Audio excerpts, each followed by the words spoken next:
दोस्तों हर साल हालांकि बहुत सारे ऐसे स्टूडेंट्स जो पीएचडी में अपने आप को एनरोल कराते हैं मास्टर्स अपनी कंप्लीट करने के बाद, उनके पास बहुत सारे ऑप्शंस होते हैं। वो चाहे तो गवर्नमेंट यूनिवर्सिटी से भी पीएचडी कर सकते हैं या प्राइवेट यूनिवर्सिटी से कर सकते हैं। डीम्ड यूनिवर्सिटी में भी काफी स्टूडेंट्स एडमिशन लेते हैं। सवाल जो बहुत ज्यादा आप हमसे पूछ रहे थे कि प्राइवेट यूनिवर्सिटी से पीएचडी करें तो क्या प्रॉब्लम्स हमारे सामने आ सकती हैं या फिर क्या बेनिफिट्स हो सकते हैं अगर हम प्राइवेट यूनिवर्सिटी से पीएचडी करना चाहते हैं। दोस्तों पीएचडी करना चाहते हो और पीएचडी आप कंप्लीट कर लोगे, ये दो अलग अलग बातें हैं। आप इन दोनों को एक मत समझे। प्राइवेट यूनिवर्सिटी ज्यादातर मुनाफे के लिए ही, सिर्फ पैसा कमाने के लिए ही आपके एडमिशंस लेती हैं और बाद में आपको बहुत तरह की प्रॉब्लम्स का सामना करना पड़ता है। दोस्तों किसी भी यूनिवर्सिटी में एडमिशन लेने से पहले यूनिवर्सिटी की अच्छे से जांच पड़ताल कर लें, यूनिवर्सिटी के बारे में बहुत अच्छे से जान लें। यूनिवर्सिटी का पास्ट क्या था, अभी यूनिवर्सिटी कैसी है, किस तरह चल रही है, यूनिवर्सिटी के पास अप्रूवल्स कौन से हैं, यूनिवर्सिटी की मान्यताएं पूर्ण रूप से जांच लें और देख लें कहीं यूनिवर्सिटी किसी बैड एक्टिविटी में तो नहीं। ये सब कुछ जांच पड़ताल करने के बाद ही यूनिवर्सिटी में आप एडमिशन लें, क्योंकि हम आपको वही अपडेट्स दे रहे हैं जो कि अभी फिलहाल यूनिवर्सिटी की डिटेल्स अपडेट है। अपने विवेक से काम लें और यूनिवर्सिटी को जरूर विजिट करें। बिना विजिट करे आप किसी भी यूनिवर्सिटी में ऐसे ही एडमिशन ना लें। एडमिशन लेना एक अलग चीज है और अपने पीएचडी को कंप्लीट कर लेना एक अलग चीज है। मैं आज बहुत कुछ बताऊंगा प्राइवेट यूनिवर्सिटीज के बारे में और मेरा ये मानना है कि इस वीडियो के बाद में जितने भी तरह के सवाल आपके दिल में हैं कि आपको प्राइवेट यूनिवर्सिटी से पीएचडी करनी चाहिए या नहीं, मेरिट्स और डिमेरिट्स दोनों पर आज हम बात करेंगे अपनी इस वीडियो में। ज्यादा कुछ जानने के लिए दोस्तों बने रहिए हमारे इस वीडियो के साथ। नमस्कार दोस्तों, फिर एक बार आप सभी का तहे दिल से स्वागत करता हूं अपने इस यूट्यूब चैनल पर जिसका नाम है काउंसलिंग इंडिया और मेरा नाम है वीरेंद्र वर्मा। जैसा आप सभी जानते हैं, हम देश विदेश की यूनिवर्सिटीज, कॉलेजेस, उनके कोर्सेज को एक्सप्लोर एंड रिव्यू करते हैं और आपको बताते हैं सब कुछ जो आप जानना चाहते हैं। दोस्तों पीएचडी करना बहुत सारे स्टूडेंट्स का अरमान होता है कि वो पीएचडी कंप्लीट करें और अपने नाम के आगे डॉक्टर लगाएं। डॉक्टर प्रीफिक्स लग जाता है नाम के आगे जब कोई पीएचडी कंप्लीट कर लेता है। बट यहाँ पर बहुत सारी प्रॉब्लम्स खड़ी होती हैं जब आप प्राइवेट यूनिवर्सिटी की तरफ रुख करते हैं और आपको प्राइवेट यूनिवर्सिटी की तरफ रुख करना पड़ता है। आप चाहते नहीं हो, क्योंकि ज्यादातर स्टूडेंट्स का गवर्नमेंट यूनिवर्सिटीज में नाम आता ही नहीं है और या फिर जो उनकी लेंथी प्रोसीडिंग है या फिर थोड़ा टफनेस जो होती है पीएचडी कंप्लीट करने में, उन चीजों से आप बचते हैं या फिर आप उतने ब्रिलियंट स्टूडेंट नहीं होते हैं। इन्हीं चीजों का फायदा उठाती है प्राइवेट यूनिवर्सिटीज। प्राइवेट यूनिवर्सिटी से आप अगर एडमिशन लेना चाहते हैं, कुछ बातों का आपको विशेष रूप से ध्यान रखना चाहिए। सबसे पहली बात तो आप ये समझ दोस्तों कि फीस में तो डिफरेंस होता ही है। आप प्राइवेट यूनिवर्सिटी से करोगे फीस ज्यादा होती है और ज्यादा क्या, बहुत ज्यादा फीस भी होती है कई सारी प्राइवेट यूनिवर्सिटीज की। बट आपका बजट स्टार्ट होना चाहिए कम से कम 2.5 लाख रुपए से। 3 साल की कंप्लीट कोर्स की मैं फीस आपको बता रहा हूं, 2.5 लाख। इसको आप एक मिनिमम फीस मान सकते हैं कंप्लीट पीएचडी की। जो पूरे कोर्स का एक ड्यूरेशन बनता है उस कंप्लीट कोर्स की फीस 2.5 लाख मिनिमम होगी। ये बढ़ सकती है एज पर द स्ट्रीम्स। आप योगा में करना चाहें, फार्मास्यूटिकल में करना चाहें, लॉ में करना चाहें, एजुकेशन में करना चाहें या फिर टेक्निकल किसी भी सब्जेक्ट में आप करना चाहें, उसकी फीस अलग अलग हो सकती है, वेरिएशंस हो सकते हैं। दोस्तों आप कोई भी कंसल्टेंट है, कोई भी आप इंस्टीट्यूट रन करते हैं और आप चाहते हैं टाई अप करना इंडियन यूनिवर्सिटीज, कॉलेजेस से, या फिर ऑनलाइन एजुकेशन में आप काम करना चाहते हैं जैसे ऑनलाइन एमबीए होता है, या फिर आप चाहते हैं स्टडी अब्रॉड में काम करना, नई नई यूनिवर्सिटीज से टाई अप करना चाहते हैं, तो आप इस एसोसिएशन का सहारा ले सकते हैं। Association of all educational institutes and universities, AAEIU, जिसकी वेबसाइट है www.aaeiu.in। यहां आपको सभी तरह की मदद मिलेंगी और साथ ही अगर कोई भी यूनिवर्सिटी आपको परेशान करती है, कोई कॉलेज परेशान करता है, तो भी आप इस एसोसिएशन की मदद ले सकते हैं। व्हाट्सएप करें इस एसोसिएशन को, वो आप खुद आपको रिप्लाई करेंगे और आपको सब डिटेल्स आपके नंबर पर भेज दी जाएगी। दोस्तों हमारे पास हालांकि बहुत सारे स्टूडेंट्स के कमेंट आते हैं और पूछते हैं कि सर पीएचडी में एडमिशन लेना है, इस यूनिवर्सिटी में एडमिशन ले या ना ले, ये यूनिवर्सिटी कैसी है, या फिर हम उन्हें कोई अच्छी एक प्राइवेट यूनिवर्सिटी रिकमेंड करें जहां से वो पीएचडी कर सकते हैं। दोस्तों सिर्फ रिकमेंडेशन से कुछ नहीं होगा, सिर्फ बताने से कुछ नहीं होगा, क्योंकि पीएचडी को कंप्लीट करने के लिए 3 साल की आपको मदद चाहिए, आपको हेल्पिंग हैंड चाहिए होता है। और 3 साल तक के लिए जो भी कोई आपको सर्विस देगा वो अपना एक सर्विस चार्ज करेगा। तो आपका जो भी कोई कंसल्टेंट जिसके द्वारा आप एडमिशन लेते हैं बेहतर होगा, क्योंकि वो उस यूनिवर्सिटी को बेहतर तरीके से जानता है। सीधा आप चाहे खुद अपने आप कुछ कर लें तो यूनिवर्सिटी शुरू में आपसे बहुत अच्छे से बात करेगी, बहुत अच्छे से एडमिशन भी लेंगे, क्योंकि इनका एडमिशन लेने का प्रोसेस जितना आसान है पीएचडी कंप्लीट करना, उतना ही आपके लिए टफ हो जाएगा। बेहतर है कि आपके साथ में कोई हेल्पिंग हैंड हो। दोस्तों, ये आपने अक्सर देखा होगा कि ज्यादातर प्राइवेट यूनिवर्सिटीज में एडमिशंस चलते ही रहते हैं, मतलब 365 दिन वो एडमिशन लेते रहते हैं। तो क्या ऐसा प्राइवेट यूनिवर्सिटीज कर सकती हैं? दोस्तों, देखा जाए तो सभी प्राइवेट यूनिवर्सिटीज के पास लिमिटेड सीट्स होती हैं, पर ये एडमिशन लेते हैं बहुत ज्यादा। आप कुछ इस तरह समझिए कि मान लीजिए किसी भी यूनिवर्सिटी ने 1000 टोटल एडमिशन लिए पीएचडी में जब भी इन्होंने अपना एंट्रेंस कंडक्ट करवाया। हालांकि उतने गाइड इनके पास होते नहीं है। अब आपने एडमिशन ले लिया तो एडमिशन करने के बाद पहले ही साल में काफी सारे स्टूडेंट्स ड्रॉप आउट हो जाते हैं, मतलब कि वो अब पीएचडी को कंटिन्यू करना नहीं चाहते या वो कर नहीं पा रहे हैं। पहले साल में काफी सारे ड्रॉप आउट हो जाते हैं। सेकेंड ईयर तक जो लोग पहुंचते हैं, रिसर्च वर्क इतना टफ कर देते हैं ये प्राइवेट यूनिवर्सिटी वाले उनके लिए, और गाइड भी पूरी तरह से उनको सपोर्ट नहीं करता, मदद नहीं करता, जिसकी वजह से उनका भी कुछ दिल खट्टा सा हो जाता है और वो लोग भी इस कोर्स को आगे कंप्लीट करना नहीं चाहते, और जो फीस दे दी है वो फीस इनकी डूब जाती है।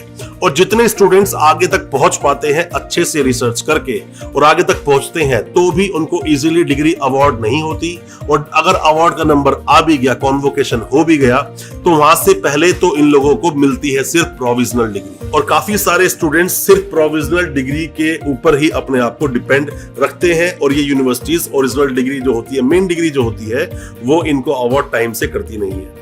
बहुत सारे ऐसे कंसल्टेंट, जिन कंसल्टेंट्स के द्वारा आपने एडमिशन लिया, काफी कंसल्टेंट्स को तो खुद यूनिवर्सिटी कुछ समझती नहीं।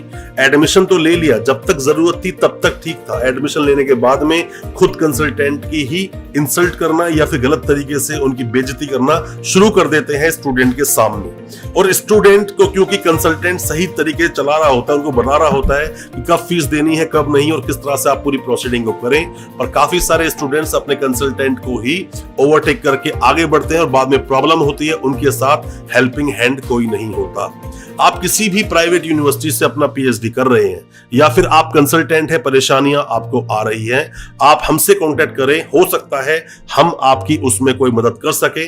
बट सभी स्टूडेंट्स को एक हेल्पिंग हैंड की जरूरत पड़ती है, क्योंकि पीएचडी में बहुत सारी चीजें होती हैं जो टाइम टाइम करनी होती हैं, बहुत सारे अपडेट्स होते हैं जो आप तक नहीं पहुंच पाते हैं, और सही तरह से यूनिवर्सिटी के बारे में डिटेल में आपका कंसल्टेंट ही जानता है। तो बेहतर होगा कि आप उससे सब चीजों की इंफॉर्मेशन टाइम टू टाइम लेते रहें। दोस्तों, अगर ये वीडियो आपको अच्छा लग रहा है तो अभी वीडियो को लाइक करें, ताकि हमें और मोटिवेशन मिल सके, हमें प्रोत्साहन मिलता है और अच्छी अच्छी वीडियोस आपके लेकर आने के लिए। और आप अगर पहली बार आए हमारे चैनल पर, अभी चैनल को सब्सक्राइब करें, ताकि इसी तरह की एजुकेशनल वीडियोस आप तक पहुंच सके सबसे पहले। हमेशा यूनिवर्सिटीज आपको कहेंगे कि आप अपनी पूरी पेमेंट 1 साल के बाद, मतलब जैसे ही 1.5 साल लगभग आपका पहुंचा, ये लोग चाहते हैं कि आप इनकी पूरी फीस इनको जमा कर दें, मतलब पूरी कंप्लीट कोर्स की जो फीस है पूरी फीस दे दें, जबकि ये गलती आपको करनी नहीं चाहिए। और आप में से जो भी कोई कहीं से भी पीएचडी कर रहा है, तो आपके पास अपनी पेमेंट की रसीदें होना बहुत जरूरी है। और अगर आपने पेमेंट कंप्लीट कर दी है, तो अपनी उस यूनिवर्सिटी से आप अभी नो ड्यूज मांगे, नो ड्यूज जरूर ले लें आप, क्योंकि बाद में ये लोग फीस बढ़ा देते हैं। और अगर किसी कंसल्टेंट के द्वारा आपने एडमिशन लिया है, पूरी फीस आपने जमा कर दी है, अब कंसल्टेंट से कांटेक्ट नहीं हो रहा है, तो ये अगला रामबाण जो आप पर छोड़ेंगे वो ये होगा कि आपकी फीस बकाया है। अगर आपके पास रसीदें होंगी तो आप इनको दिखा सकते हो कि आपकी फीस इतनी है, इतनी पेमेंट मैंने जमा की है, ये उसकी रसीद है। क्योंकि हमेशा ये सोचते हैं किसी भी तरह से सारी गलतियां कंसल्टेंट के निकालकर आपसे फीस दोबारा से ऐंठी जाए। आप इनकी इन बातों में ना फंसे, बेहतर होगा नो ड्यूज ले लें और फीस की रसीद ले लें, और जो आपका कंसल्टेंट है, कंसल्टेंट को सिर्फ उसकी कंसल्टेंसी उसको दें, जिसके लिए वो आपकी मदद करेगा, जिसके लिए आपको हेल्प करेगा, वो कंसल्टेंसी ही सिर्फ दें, बाकी सब चीजें ना दें। यही जो प्राइवेट यूनिवर्सिटीज हैं, आपकी रिसर्च में इतनी सारी प्रॉब्लम्स क्रिएट करते हैं, इतने ज्यादा रोड़े अटका देते हैं कि काफी सारे स्टूडेंट्स अपने आप को पहले से ही डिमोटिवेट करके और एडमिशन से पीछे हट जाते हैं, मतलब कोर्स को कंप्लीट करना चाहते नहीं। यूनिवर्सिटीज की स्ट्रेटेजी क्या होती है, प्लानिंग क्या होती है कि पहले साल में ही आपने एडमिशन लिया और अब आप ड्रॉप आउट कर गए, तो वो फीस फ्री फंड की यूनिवर्सिटी को मिल जाती है। कुछ लोग सेकंड ईयर में जाके अपने आप को ड्रॉप आउट करा लेते हैं, वो फीस भी यूनिवर्सिटी की अपने आप में हो जाती है। जो स्टूडेंट्स लास्ट तक पहुंच पाते हैं वही स्टूडेंट्स की लिस्ट आगे जाती है और बाकी सारी जो फीस है जो वेस्ट हो गई वो यूनिवर्सिटी के बिल्कुल एक बही खाते में फ्री फंड में चली जाती है। और अगर आपका रिसर्च वर्क टाइमली नहीं हुआ तो याद रहे, जैसे ही आप नेक्स्ट ईयर में पहुंचेंगे, अगले साल तक पहुंचेंगे, यही यूनिवर्सिटीज जो प्राइवेट यूनिवर्सिटीज हैं आप पर पेनल्टी लगाएंगी और आपसे 4th ईयर की फीस भी मांगेंगे पेनल्टी के साथ। तो बेहतर है अपने कोर्स को, अपने कोर्स वर्क को, रिसर्च को टाइमली सबमिट कर लें, टाइमली पूरा कर लें। कहीं ऐसा ना हो कि आपके ऊपर भी वो पेनल्टी लगा दी जाए। दोस्तों, किसी भी प्राइवेट यूनिवर्सिटी में, सभी यूनिवर्सिटी की बात नहीं करता, कुछ अच्छी भी हो सकती हैं, बट ज्यादातर जो प्राइवेट यूनिवर्सिटीज हैं इन सभी यूनिवर्सिटीज में जितना आसान एडमिशन लेना होता है उतना ही ज्यादा टफ आपके लिए रिसर्च को कंप्लीट करना होगा इन यूनिवर्सिटीज में। इन यूनिवर्सिटीज का मेन फोकस होता है सिर्फ आपसे फीस लेना, मुनाफा हासिल करना और ज्यादा से ज्यादा फीस कलेक्ट करना, ज्यादा से ज्यादा इंटरव्यूज कंडक्ट करवाना, ज्यादा से ज्यादा जो एंट्रेंस कंडक्ट कराए जाते हैं वो करवाना, ताकि बहुत सारे स्टूडेंट्स अपने आप को एनरोल करें और इनको फीस मिल पाए। और ऐसा भी बहुत बार देखा गया है कि टाइम टू टाइम बार बार गाइड इन यूनिवर्सिटीज के बदलते रहते हैं और गाइड से भी आपको बहुत सारी प्रॉब्लम्स आएगी। और यहीं पर जो हेल्पिंग हैंड का काम करते हैं वही लोग कंसल्टेंट्स आपके जो होते हैं, जो इन यूनिवर्सिटीज को भली भांति बहुत अच्छे से जानते हैं, वो आपकी इन चीजों में मदद कर पाते हैं। दोस्तों, आप किसी भी यूनिवर्सिटी के कोई भी डॉक्यूमेंट्स वेरीफाई करवाना चाहते हैं, वेरिफिकेशन के काफी सारे प्रोसेस होते हैं, पर जैसा मैं हमेशा अपनी वीडियोस के माध्यम से बोलता हूं कि आरटीआई एक बहुत अच्छा ऑप्शन होता है।